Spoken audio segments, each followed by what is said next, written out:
Praise God, church. My name is Mas Cherotish Kirui, a zealot by the grace of God, and I'm here to help us know about the speaker. We thank God because the speaker is here with us. Educational background. Our speaker holds PhD in physics, MSc in physics, BD in science, physics major, minor math, and also diploma in education science. And he is also a lecturer in Department of Physics in MUST. About his salvation background, our speaker was born again 28 years ago. And about the family background, our speaker is married to one wife and he is blessed with 4 children. And what keeps the speaker moving in his journey of salvation is that he is motivated by the desire to know Christ and the power of his resurrection. And his favorite Bible verse is from the book of Philippians 2 verse 10, which says that at the name of Jesus every knee should bow in heaven and on earth and under the earth. And also a word for the church: work out your salvation with fear and trembling. What is our topic today? And what is the name of our speaker? Our speaker is Dr. Rapado. Welcome. Hallelujah. My daughters and sons in the Lord, I greet you in the name of Jesus so much. What is very important is that Jesus is above all. Bwana asifiwe sana. Hallelujah. Every knee shall bow. Amen. Whether you are a professor, whether you are a kindergarten kid, whether you are so rich or so poor, every knee of the things in heaven, of the things on earth, and of the things under shall bow, and every tongue confess that Jesus is Lord unto the glory of God the Father. Bwana asifiwe sana. I would rather bow now than bow later. Bwana asifiwe sana. I would rather confess Jesus now than confess later, because it is a must. Your knee at one point will bow. Whether in heaven or in hell, you will bow. So just prepare to bow today, isn't it? So tusikilizane kabla tujaanza. Let us prepare to bow today, isn't it? Amen. This is home. Let us go direct to the word of God. But before we go there, I just want to pray. Father, in the name of Jesus, we love you. Give you glory and honor because you are worthy the praise. We submit to your authority this morning. I rise against every powers of darkness, every form of ungodliness, every spirit that stands against the gospel of truth. I bind it. I destroy it with the fire of the Holy Ghost. In the name of Jesus we pray. Amen. Every saint say amen. Let us go to the book of Mark chapter 12. Mark chapter 12. And we'll read from verse 41 to 43. Verse 41 to 43.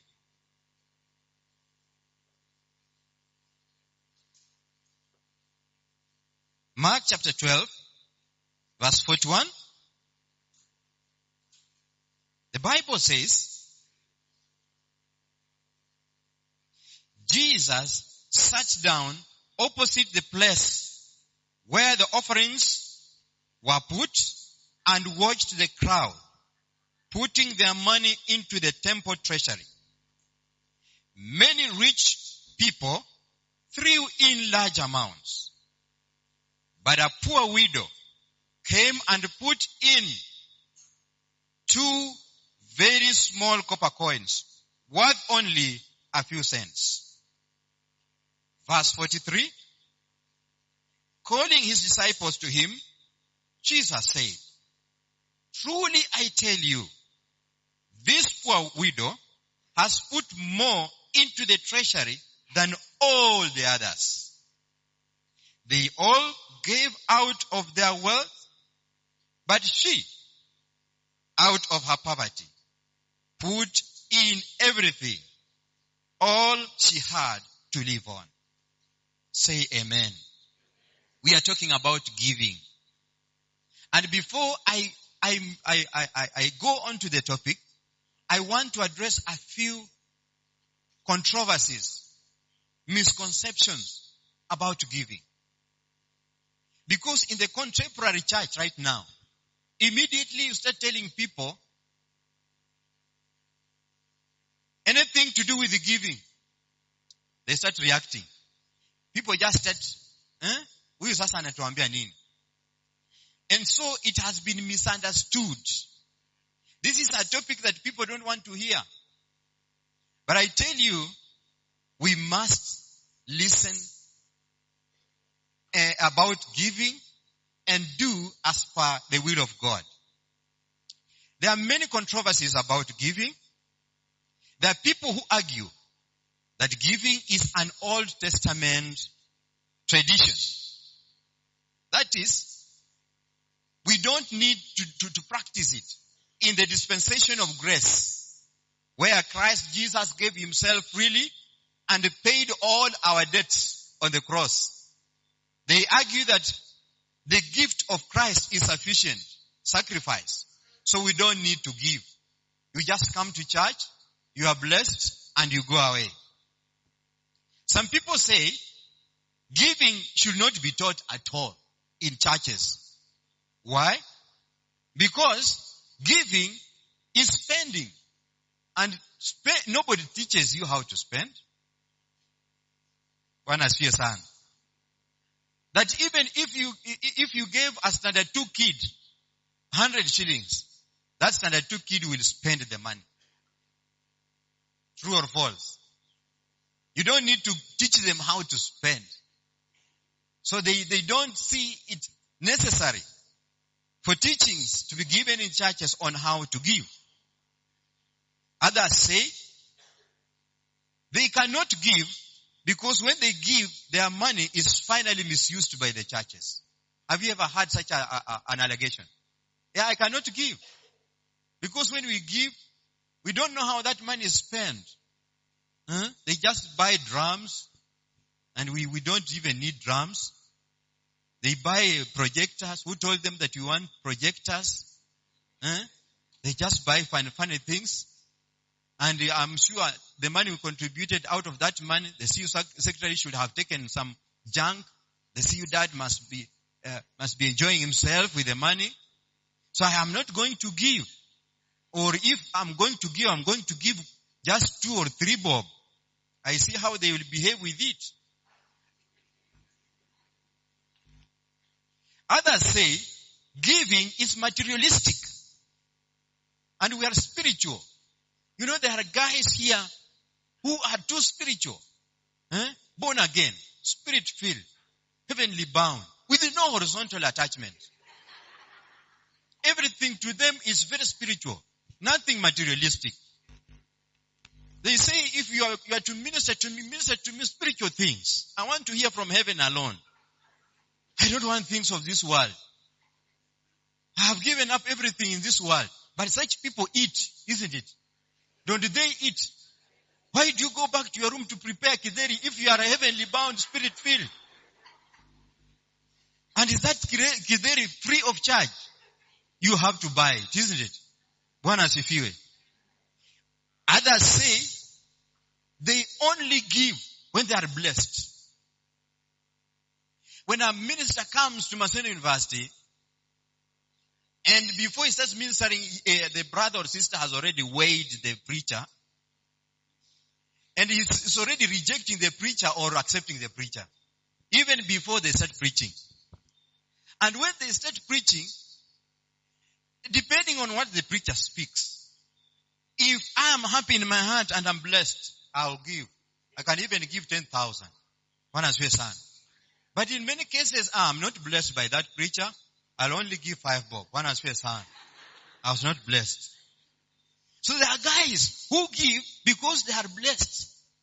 But they will not give if they are not blessed with the preacher. In other words, the preacher must speak what I want to hear. I want to bring you the truth this morning, brethren, about giving. John 3, 3:16.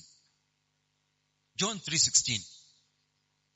Everybody, please, let us recite that verse. Very common. John 3:16. I love it. 1, 2, 3, let's go.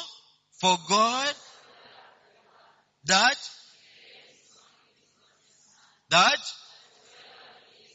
shall, but God gave his only begotten. I wish you got the weight of that statement. That God gave his only.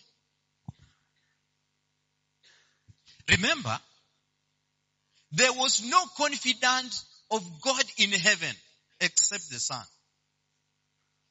During creation, when they wanted to make man, the Father turned to the Son.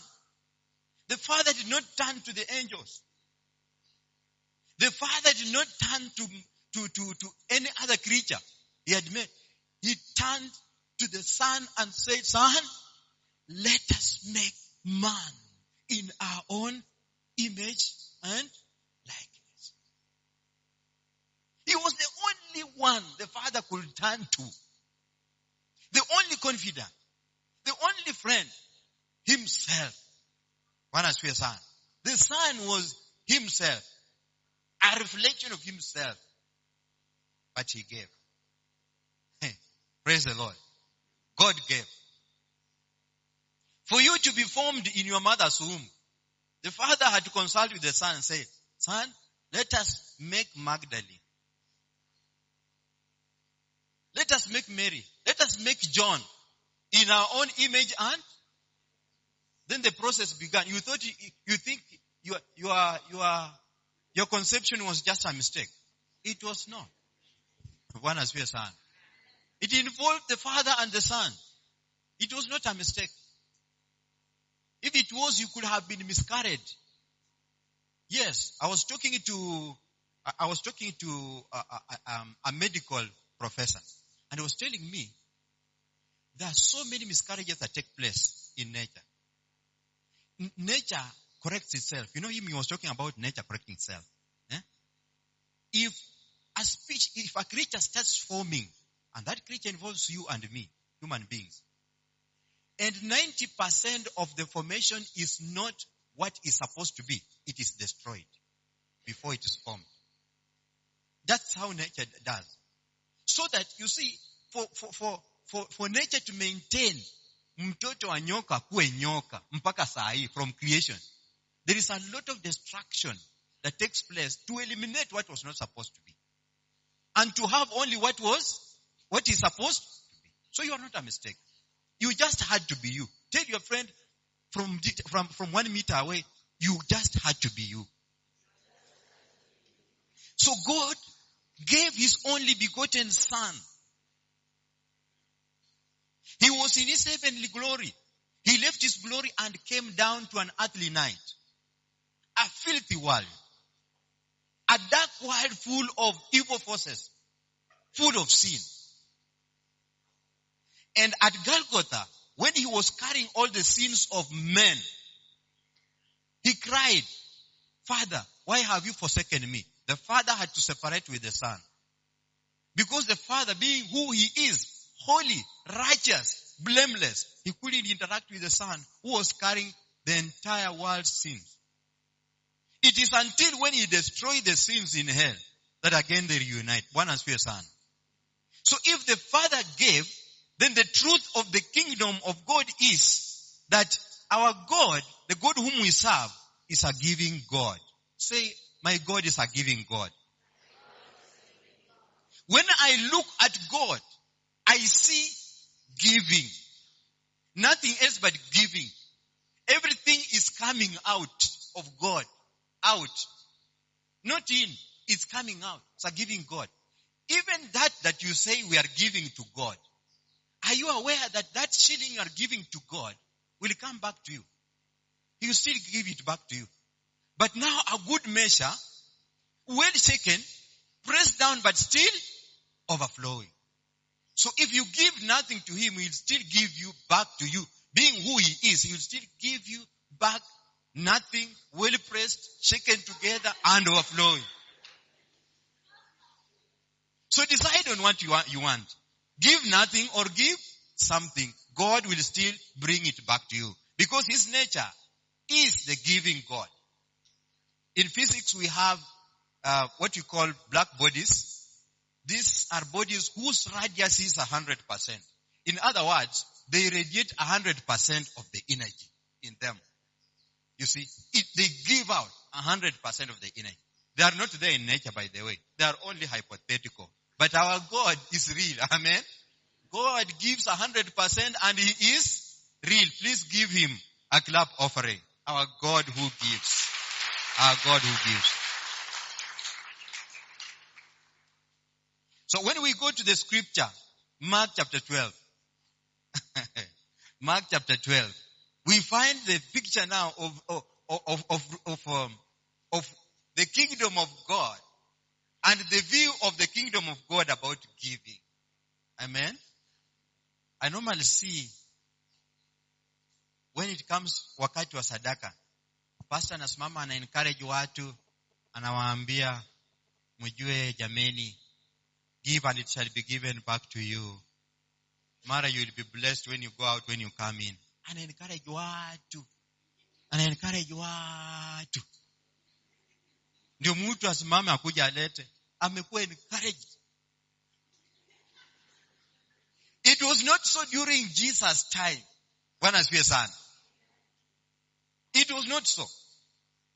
Alafu napata saizi pastor anakuambia, by the way, you can use our M-Pesa pay bill number is there.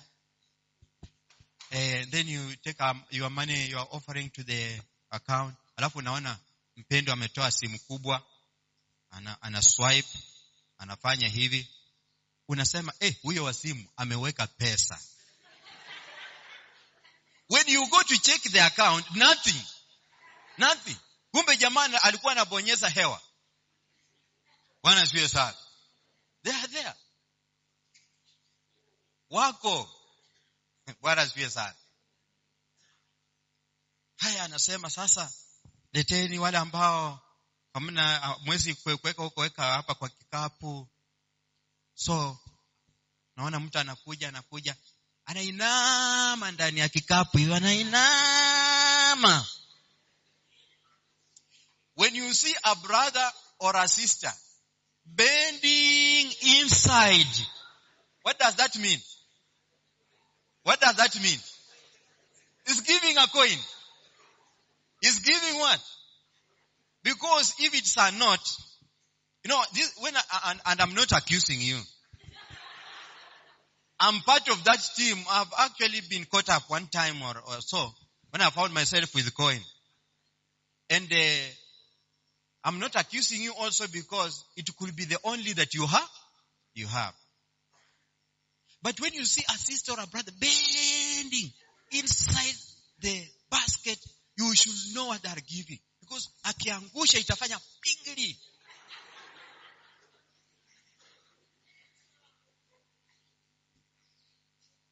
Yes, Opak. Yes, Opak. Opak Road. Bwana asifiwe sana. During the time of Jesus, to show how serious Jesus was with giving, during the time of offering, brought the basket, said, later. In fact, it was not a basket. Please read the scripture. What does it say? 12 verse 1. Mark 12. Was it from verse 4? Read verse 4, somebody. Loud. Yes. Take note. Jesus. Yes. Yes. Hallelujah. Jesus, the other version NIV says, Jesus sat opposite the place where people are putting money. That means there was no basket you will put here. Amen. Jesus sat opposite, not next. Next is here. And next could be here. But opposite here. And what was he doing?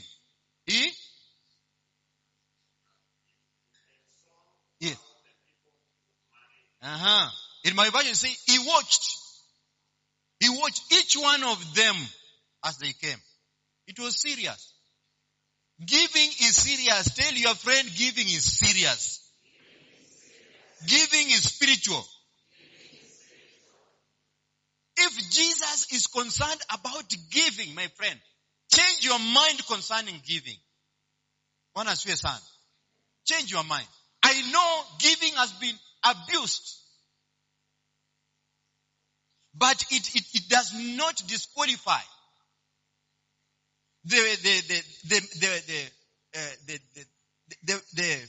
its role in the kingdom. You know, our lack of understanding of who God is does not disqualify God. Bwana asifiwe sana. Even if we misinterpreted God right now, you tell me, who is this God? Somebody else will tell me, God is an idea. It does not change who God is. He remains God. They talk of corona. Corona kills, corona what? Me, if you asked me what corona is as a physicist, I will tell you, corona is the atmosphere of the sun.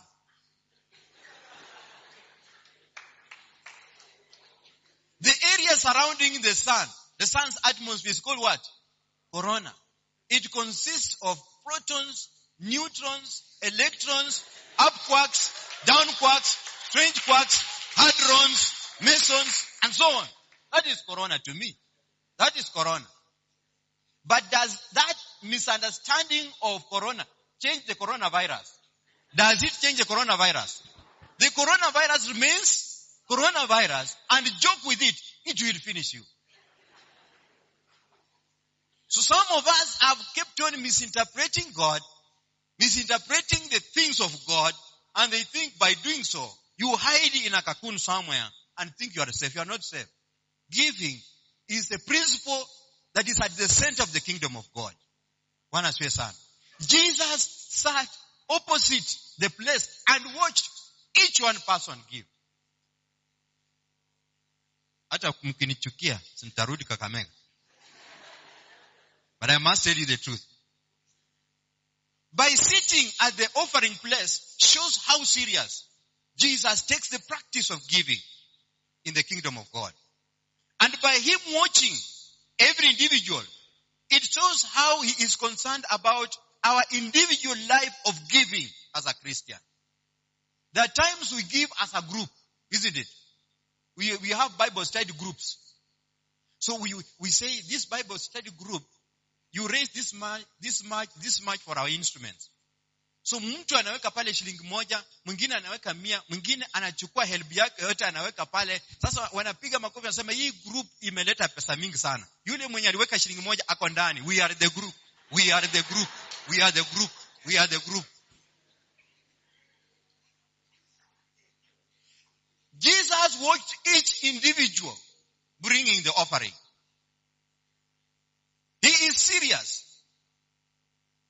I'm telling you, brethren, this morning, you are looking for Jesus. Are you looking for Jesus? You will meet Jesus at the offering basket. He is sitting there. Bwana asifiwe sana. This morning he is sitting at the offering basket. Come and meet him. There are people he will praise. There are people he will condemn at the offering basket. Why is Jesus concerned about giving? And specifically giving material things. Remember, in the misconceptions, we say there are some brethren who believe that giving is materialistic, and yet they are what? They are spiritual. So you remove giving from them. Such people believe that they can only give spiritual service. I may not be so shocked. I'll not be so shocked to find that there is a guy who believes that once he has given service to God, that is all. He doesn't need to give offering. So you find that a whole pastor like me, I don't give offering. I believe that after I preached to you about offering, now I've given service to God. Nonsense. Bwana asifiwe sana. Kwanza nilikuja kama mmepeana sadaka. Let me practice I want to preach water and drink water. If it's wine, I preach wine and wine. I preach and give spiritual service. I also give material things. Why is Jesus concerned about material things? Money coming. Why is he concerned? Why? Because you say, it is the heart that matters, these physical things don't matter. Jesus knows one thing.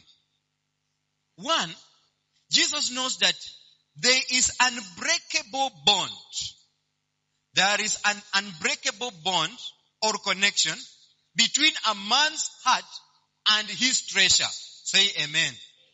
There is a bond between your heart and your treasure. The scripture says, where a man's treasure is, there also is his heart. You can't separate a man's heart and a man's treasure. They are connected. Upendo spend. Upendo spend. Semester ndio imeanza, si ndio? Ama inaelekea kuisha.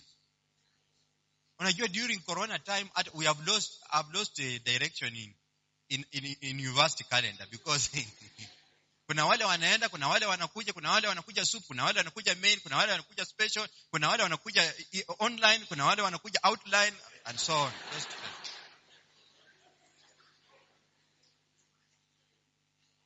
Semester inapoisha hivi, I know and I'm pretty sure that you know what is remaining on your account. True or false? You know your account balance, my sister, my brother. Na ukienda huko upate account inakwambia insufficient funds. You can even collapse there. Insufficient. Umeingiza ATM card, insufficient. What? Utaingiza the second time, the third time. I left here 100 shillings, here 100 shillings, ilienda wapi? Where a man's heart is, where a man's treasure is, there also is his heart. Tuseme ukweli. That is the fact that Jesus knows. And so as you give, my sister, my brother, you are not just doing a material thing. You are giving material things, but you are giving a spiritual service, because giving material things means giving your heart. Praise the Lord. Giving material things to God means giving your heart to God. And the magnitude of giving shows the magnitude of submission of your heart to God. Praise the Lord. So when Jesus sat there, the first group of people he saw were which people? Which kind of people came? Check out in your Bible. Which kind of people came? There were very many. The Bible says there were very many. Read for me. Many who are rich put in much. NIV says, who was NIV? Yes? Yes. There, where the people are now coming. Very good. Many rich people did what? Through. That's why I told you. Ukiona mpendwa, anakuja, anainama ndani, huyo ni coin. But many rich people came and they threw. That means, ilikuwa nini? Vibunda. Bwana asifiwe sana. They just threw. They did not come to the basket. Nakuja na inama, unasema na huyu mpendwa usiachoke tuweke sadaka. Ako ndani.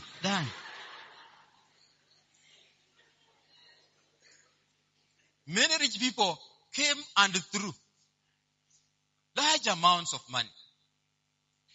But then what happened? After the many rich people have thrown, nasema, Yesu angalia tu, wewe angalia. Actually, doing a good thing. Without money, you cannot run the church. Bwana asifiwe sana. It's not possible. Even outreach, I do evangelism. Outreach, you cannot go out without money. One crusade in Kakamega costs us around 80,000, 90,000, and so on. Just logistics. Lazima uchukue license, certificate of kupiga kelele. 3,000. County government cannot allow you to preach unless you given them what? 3,000. Ndio upige kelele Kakamega, Oparanya atakuja kushika. So they were doing a good thing. But Jesus says, there is a woman who came. This woman is described as poor and also a widow. Praise the Lord. When she came, she gave her coins. I think she came up to where Jesus was, bent down and gave. Put there. Because they were coins. Jesus commends this woman for giving. Why? Because she gave out of what? Her poverty. Out of her poverty. Now before you go there, let me say this.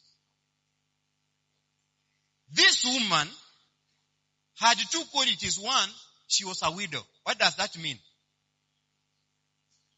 She did not have a husband. Two, she was poor. What does that mean? She had nothing. Actually, that's what it means. She had nothing. If a woman who has no husband, has no house, has no food, has no car, has no shoe, can give, what about you and me?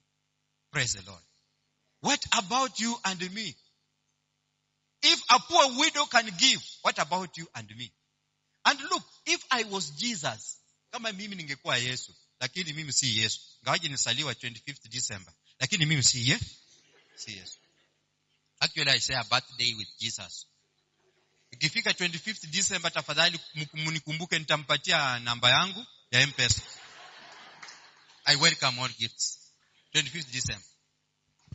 I'm not Jesus. But if I was Jesus, ningesimamisha huyo mama nimwambie kwamba wewe mambo yako tunafanya nini? Tunajua. Wewe usilete sadaka. Tunajua mambo yako. Hauna bwana, hauna nini. Tafadhali wewe kaa kando. But imagine Jesus is looking at her as she comes. And he's expecting her to give. If Jesus can expect a poor widow to give, my brother, my sister, let us repent for not giving. Tutubu bwana. Sisi tutubu. Ambia Yesu nisamee.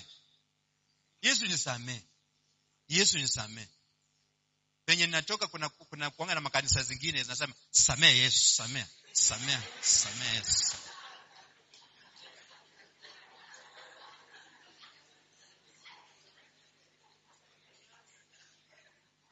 My sister, repent. Then Jesus is now bringing us here to the fact that there are two levels of giving. The first level is giving out of your wealth. Bwana asifiwe. Giving out of your wealth. Giving out of your wealth means you are giving out of what you live to have. Giving out of what you live to have. I have been living for the last 46 years. For these last 46 years, I have acquired some things. Clothes, gari, nini, and so on. When I give out of what I have been living to have, I'm giving out of my wealth. Jesus says they have given. The rich people have given. But they have given out of their wealth. That is normal giving. That is ordinary practice. Everybody does it. Even the non-believers outside there. They give out of what they live to have. They give. Kama una milioni moja kwa account. Suna upende usipende utapata umepeana. At least something per day. Non-believers wanapeananga. Bwana asifiwe sana. Wanapeananga. Hata zaidi ya sisi. So that is normal. Don't tell us that you have done something unique when you have done the normal thing. The kingdom of God is a unique kingdom. Christians do abnormal things. Bwana asifiwe sana. You go beyond. Jesus says, don't be like the Pharisees. Go beyond the Pharisees.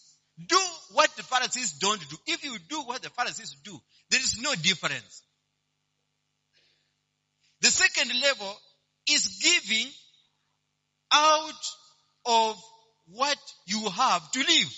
The first one was giving out of what you live to have. That is normal. The second level is giving out of what you live to, what you have to live. I think you are getting the difference.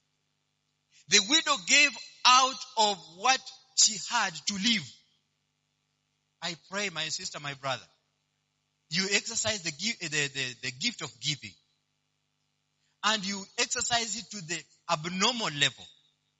The level of giving out of what you have to live.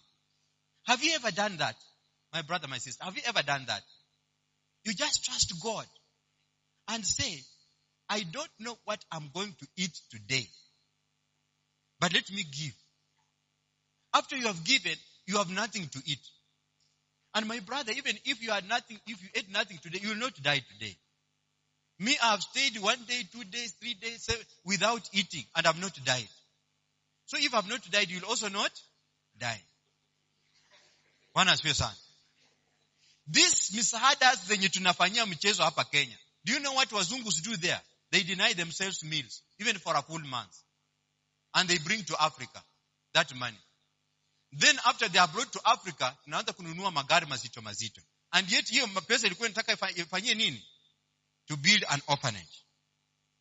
Give to the highest level. Giving out of what you have to live. Quickly, I want us just to go through the 3 dimensions of giving, material giving. Firstly, you can give alms. What do we give? You can give alms. Alms. Alms is anything that is given to relieve the poor. Bwana asifiwe sana. Put some money in your budget every semester, at least to give to the poor to alleviate their situation. Give them food. Give them clothing. Give them shelter. I'm not talking about your poor sister, your poor uncle. Try to give to somebody you are not related and you don't know. Praise the Lord. That is up and above. If you read the book of Psalms chapter 41 verse 1 to 3, it says, blessed are those who give to the poor. Blessed are those who regard the weak. When you regard the weak, when you give to the poor, is there any importance? One, the Bible says, the Lord delivers them. The Lord delivers them from their enemies. The Bible says, the Lord preserves them on their bed of sickness. The Bible says, they are counted among the blessed in the land. Those who give to the poor. The Bible says, He sustains them on their sick bed. You can be sick, but God sustains you on the bed of sickness until when He heals you. In fact, He says finally that He restores them from their bed of illnesses. Now you understand why some of us are sick. As we speak, you understand why you are sick. Some persistent sicknesses will go away when you give up and above. Bwana asifiwe sana. Hallelujah. Yes. You don't need a doctor. You don't need laying on of hands. I will not call altar or call today. Today I'm just giving you the truth. The truth is give and the sickness will be taken away. Bwana asifiwe sana. In the name of Jesus, give today and the sickness will be. So if you are sick and you want me to pray for you, just come here and do that, and then you tell me, nimefanya hivyo. Sitakuwekea mkono, nitakwambia tu enda. Lakini ukuje hapa. End and be healed. Bwana asifiwe sana. Number 2, you can give tithes. Tithe is 10% of your increase. 10% of my increase, my salary. People argue that the government has already taken 30. So do I tithe out of 30 less? Why did you allow the government to take before God takes? That is my question. Why should you allow the government to take before God takes? Give 10%. Tithe, when you give, you are giving it to God, not because God lacks, but it is saying God comes first. Tithe is a test of obedience to God. Are you obedient to God or not? And Leviticus 27:30 says, all tithes of the land is the Lord's. You must bring it to God. And Malachi 3:8-11, you know very well. Bring ye all tithes into the storehouse. When you do that, the benefit is God will open the windows of heaven. God will pour out a blessing. God will rebuke the devourer. Now you know why some of your pockets are torn. You don't save anything. Because you have not tithed. Tithe out of your help. Tithe out of your pocket money. When as a parent I send you something, out of that increase, tithe. You will have a lot. You know that you can even be remaining with 5 bob. And that 5 bob can take you for a full week. With the hand of God on that 5 bob, it can take you for a full month. Say amen. Finally, we give offerings. Offerings is anything you give up and above the tithe. Tithe should be the first one. The rest is offering. If you have not given tithe, you cannot give offering. Say amen. Because if you give offering, God deducts the tithe from that offering. So you have not given the offering. You must feel that tithe first before you start doing what? Offering. So offering is up and above the tithe. This is the opportunity for you to give extra thing to the church for buying instruments. Don't give the tithe and then you say, buy instruments from there. There is the offering. Like this one of Jesus we have read today. They were giving offerings up and above the tithes. I don't have much time left. But I'm telling you, my brethren, you can give offering. And offering is a free will offering. If you promise I will give this much, please fulfill. Deuteronomy 23:23. Free will offering. You have promised, fulfill. Deuteronomy 23:23. Purchase of instruments. Even missions. Give for the sake of missions. I'm telling you, when you give for the sake of missions and that soul comes to Christ, you benefit without knowing. You will dwell in good health. God will preserve you. Mungu, unapopeana offering ya aina hiyo ambayo inaleta roho, nafsi kwa Mungu, Mungu huwa anashuka chini, anaanza kutembea nawe. Say amen. I have walked in these blessings, brethren. Just give me 1 minute. What I do in church is evangelism. About this country with evangelism. There's a time we were in a place in Kitale, in a place called Arupa. That market where we are preaching, we had gone there as Moi University. About 51 missionaries. It was called Sokomoko. So before we went there, I'm telling you, we had to kuchanga. Mnajua tu hiyo. Tulikuwa tunaenda after the semester. Sasa hapo watu wamesota bwana. Kuchanga. In fact, wakati tuliingia tukapatiwa kanisa fulani hapo. We were preaching, we were given another church to sleep in. There are churches where people don't come from Sunday to Sunday. So inabaki hivyo. So tulipatiwa hiyo kanisa, tulale ndani. So wakati tulipatiwa kanisa ilikuwa hall kama hii. Men now, you know, ladies, they take care of them well, but men, kafika hapo, tulikuwa tumeambiwa kila mtu beba, ujitayarishe kama mwinjilisti. Mwinjilisti ni punda ya Yesu. So nilikuwa nimebeba nini? Nilikuwa nimebeba mkodoro. Lakini nilijua tu kwamba blanket somehow somebody, maybe the leader of missions ata provide. So kufika huko, naona watu wanafungua bags, wanafungua, wanaanza kutandika. Mimi nafungua mattress yangu, natandika hapa. Alafu nasema na blanket, wakaniangalia kusema, "We, blanket ya wapi? Utajifunika ngumi." Bwana asifiwe sana. Ilibidi nilale hivi. And evangelists wakifika nje wanakuanga wengine bwana. Nasema, "Where is mercy bwana? Where is mercy in you people? Why can't you help me the blanket?" Mtu anajifunika haka anakuambia, "We tuonane kesho." But in that market, immediately we arrived, the CEO dad announced it had not rained for 6 months. And you know Kitale, without rain. The CEO Dad announced, it will rain in this place. Hata nilimwangalia nikasema, what about if it doesn't? Tutajitetea namna gani hapa? Unajua anasema hiyo ni meeting ya jioni ile yenye mnakuanga nayo hiyo jioni. Anaambia kila mtu kwa it will rain. Sure. Wakati tulikuwa tumejifunika mangumi hivyo, saa 6 za usiku, sure, it rained kutoka saa 6 za usiku mpaka karibu saa 9. Now, the following day we were to do home to home, house to house. Wakati tulianza, tulipata sasa watu wako kwa shamba. But walikuwa wanatuonea mbali. Wanasema, nyinyi ndio watu mlileta mvua. Wanaweka majembe kando. Wanakuja kusikiliza watu ambao wamefanya nini? Wameleta mvua. Pigia Yesu makofi. Yesu anashuka chini, anaanza kutembea nawe. It is in Arupa. You know, tulikuwa tumejigawanya, a sister and a brother, sister and a brother. So we sent a sister and a brother mahali fulani, kwa boma ya mtu fulani. Wakati walifika kwa gate, mwenyewe alikuwa amekaa kama hapo na mandevu hivi. Akawaambia, mnataka nini? Mimi ni mganga. Najua chenye mnataka. Siwezi okoka, mimi ni mganga. Na hakuna mtu anijui kwa hii kijiji. Wakakuja wakaanza kufungua, mnatembeanga na vase, Sister akafungua vase. Kwanza anatetemeka. Akafungua vase.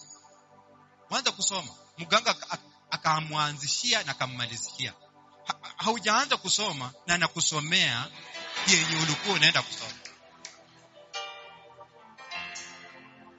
Ingine dada alikuwa na verses 2, akaenda kwa ingine. Kufungua hivi, mganga akamsomea.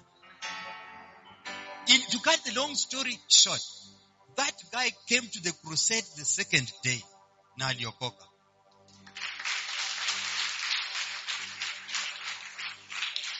Aliokoka kwa sababu mtu alitoa pesa kule university. There are those who just give and they are not able to go. Please, when you hear a mission, this a mission, give hata kama hauwezi kufanya nini? When just give, those blessings will come.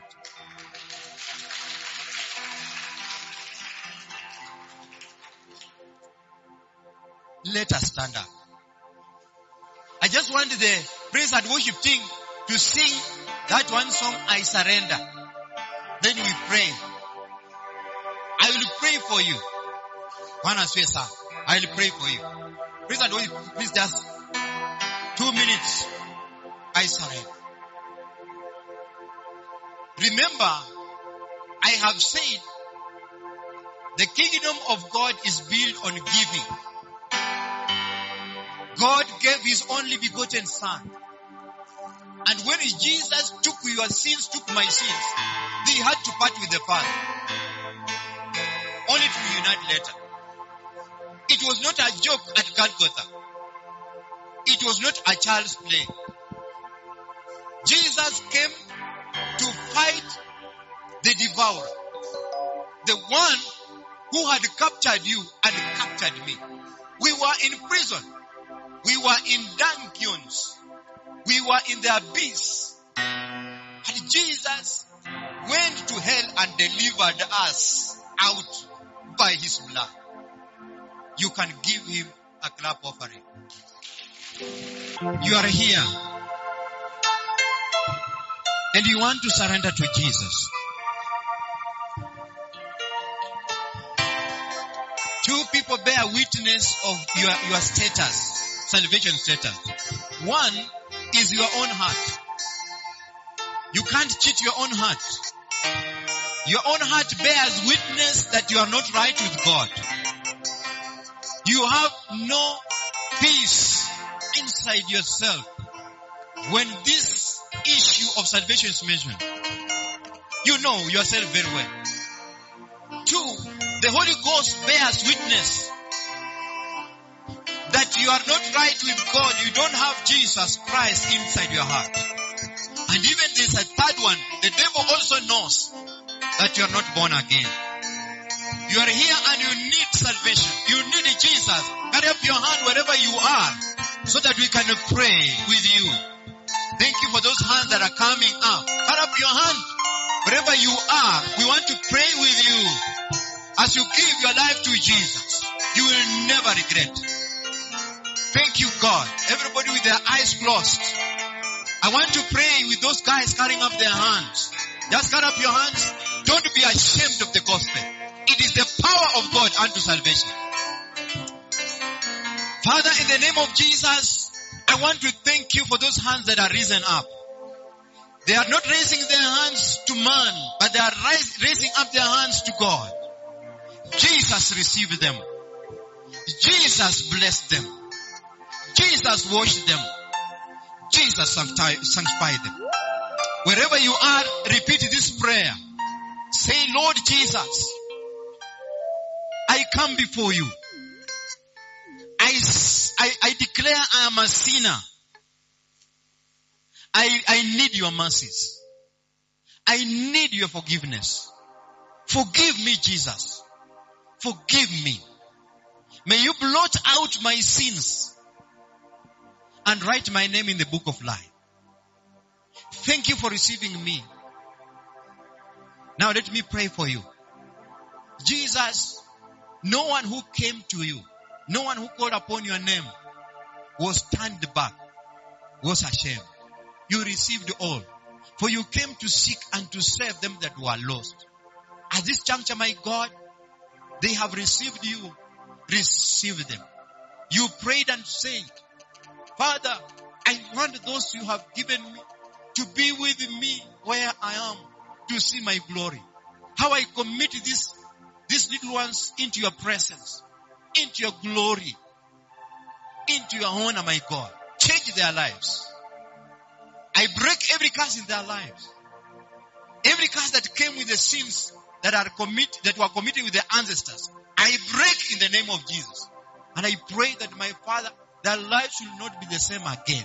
They begin anew and on a new platform. I thank you because it is done. In Jesus' name I pray.